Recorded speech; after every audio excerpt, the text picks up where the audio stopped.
Good afternoon. Welcome back to Mountains Garage. My name is Sean. It's Friday afternoon. I worked really hard this week. I don't have a whole lot to show for it, but I'll show you what I did. Starting with the 71 Nova, first thing Monday, which was a holiday, I pulled both side headers off, which I can do with the engine in place without jacking it up.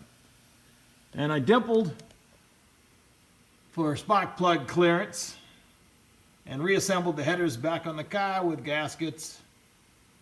And I also disassembled the plug wires. I had to pull the boot off the straight end and put on the thermal protective boots. So that should be okay. I'm going to finish tying the wires up. They just kind of tried on at the moment. I pulled the shifter out one more time. Had to cut the hole a little bigger and reassembled the shifter, the cross member, the mount, everything, speedometer cable, which I made work. It traditionally would be on this side, but it's just long enough to go up over the top of the transmission. So it'll be okay. So the transmission is final. It took me about 2 days to connect the headers into the existing exhaust system, which is stainless downstream, which is cool.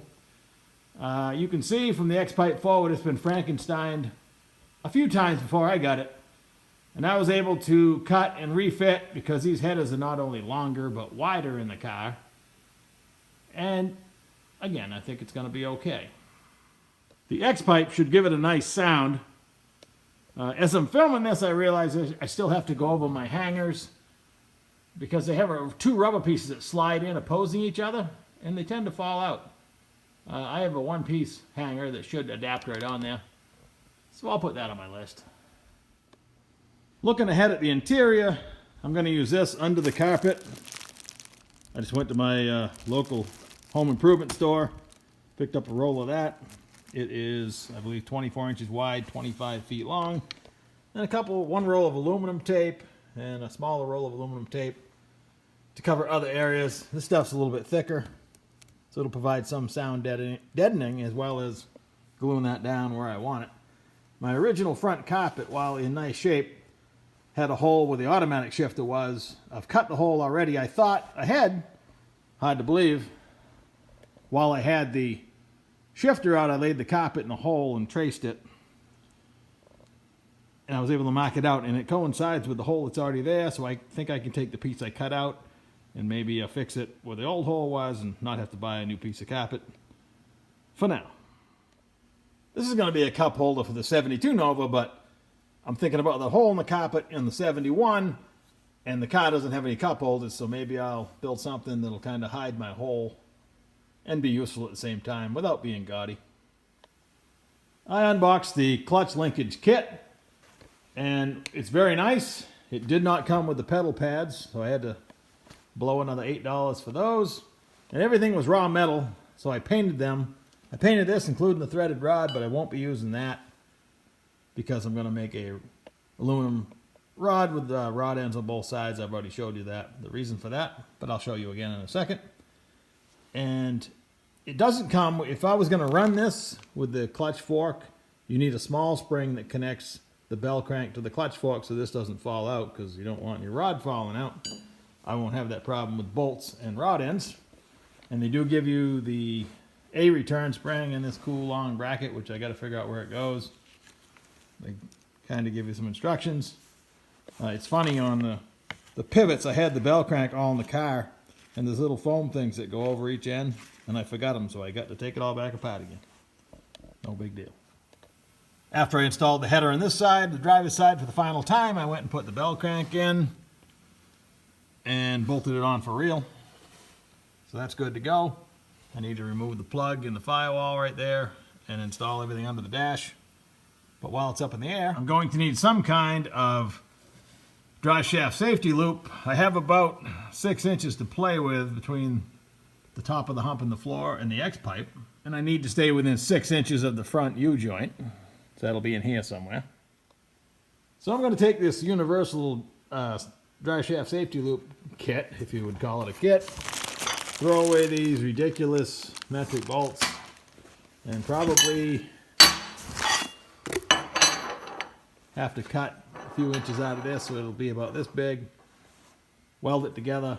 I don't want it to hit the X-pipe.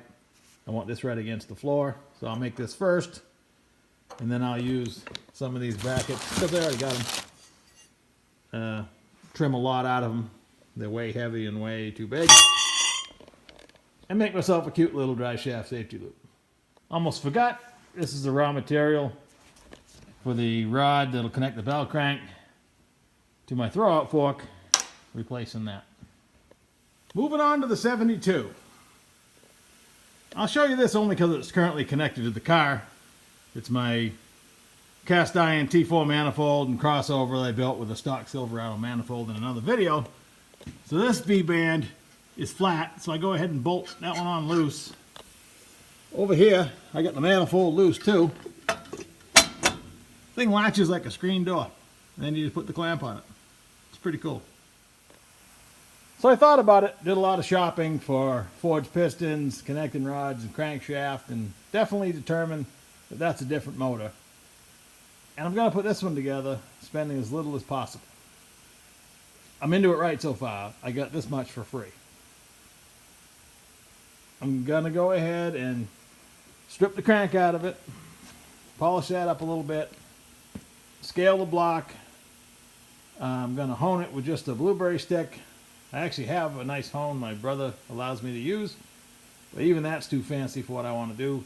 My experience with these blocks is as soon as you hit it, it looks brand new. It already looks good now, and it's all untouched, so I'll go ahead and touch it with the blueberry stick, get all the scale off it, and reassemble it using the pistons I showed you last week.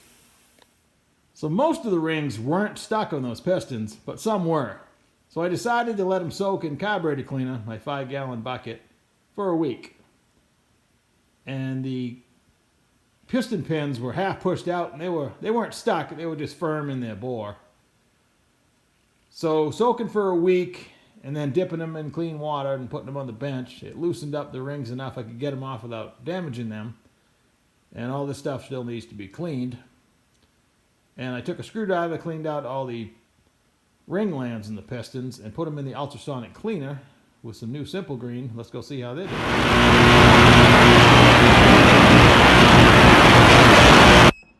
So we'll shut it off for a minute. Take the lid off. This water was perfectly clean when I started, and the pistons looked pretty good. Sorry about the camera angle and the noise.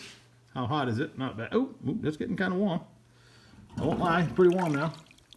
Oh yeah, she's cleaning up nice. She has some wear, but not bad. Trust me, where this thing's going, that's minor. Still a little oil film on there, but I don't really care. As long as the bores are clean and the rings are free, she'll be all right. I'm gonna tie the rings up and put everything in here now. Let it finish up. Whew. I got it set on 60 degrees Celsius. I'm only at 44. It's pretty hot, so I'm going to let this continue running. No joke, I went out under a tree outside where this timing cover's been for a few years. I believe I got it the same night I got the 6-liter. That'd be 2016. So it's been carefully weathered outside. Still needs a lot of cleaning, but I was looking at the seal. It's a double lip seal. At least has a wiper in the seal itself. And I had picked up a few miscellaneous gaskets, and this thing is a single lip. That's junk. Huh. Not engine related, but I'm right here with the camera. My Turbo 400 Shield came in from Competition Products at $132. Definitely the best deal out there by about 50 bucks. I'll do a try-on video here when I get to it, maybe this week.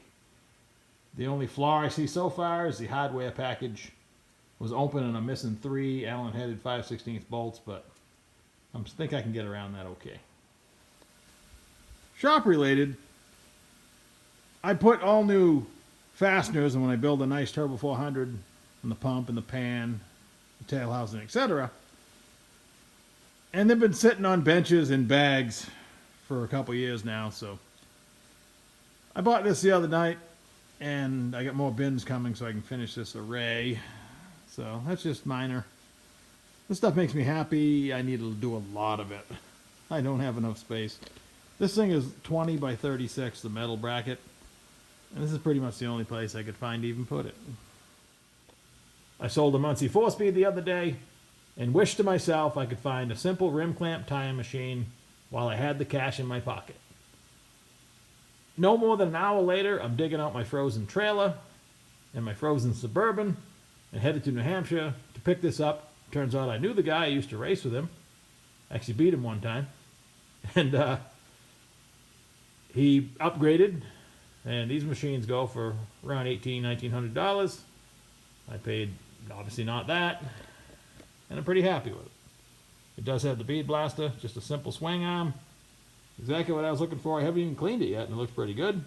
I'll shine it up, and it'll probably live right here. I was actually scared I wouldn't even find a place to put it, but it's kind of in the tire area. Come spring, I'm going to do some more cleaning, I promise. I need to put more projects together because the projects are taking up a lot of space outside in the storage containers. So look forward to that too. I think this summer coming up, 2021, I'm just going to assemble as much as I have of the bodies and frames, build a frame, whatever you got to do, and put a topper over it and leave it outside. I mean, most of them aren't going to be pretty, so outside under top's not going to hurt them any. It was around 11:30 in the morning when I saw that tying machine online, and by noontime I was headed south to get it. I knew that I had to get down, get it loaded, strap down, get back without getting my Suburban and trailer salty because it had started to snow when I got down in New Hampshire. So I pretty much loaded up, strapped it down, and held it wide open until I saw sunshine again here back in Maine. And I knew when I got back I had to take the plow off the tractor, which isn't a big deal, but it was only 23 degrees, and the quick couplers for the hydraulics don't work very well at that temperature. Around freezing, they work really good. But I managed to get the blade off, the forks on, the tire machine unloaded in the garage, and everything put back together before dark. It was a good day. Back to the 6-liter for a minute. Monday night, I put some parts in my cart on eBay. I bought the Elgin copy of the Sloppy Stage 2 cam and some actual pack brand 1218 valve springs and a few other miscellaneous things. Tuesday morning, I went to check out, or Tuesday noon. Everything in the cart had gone up by $10 or $12. That kind of made me sad. But I bought the stuff anyway. I have a good camshaft. I'm going to save that for the good engine I build. And I have, roller rockers and link bar lifters, all the good stuff. This motor, I'm going to go out in the shed and find an oil pump and a set of lifters and everything else I need. It's not going to be fancy. I do have a trunnion kit I picked up, so I'll at least upgrade the rocker arms. It'll be a decent stock bottom end. Not going to have a whole lot into it. I had to buy $40 worth of gaskets. I still need to buy head gaskets. So I'll let you know the total when I'm done. All right, that's an update. I got to get back to work. Finish burning my hands, taking the pistons out of the water. And I'll catch you next time. Thanks for watching. Like and subscribe.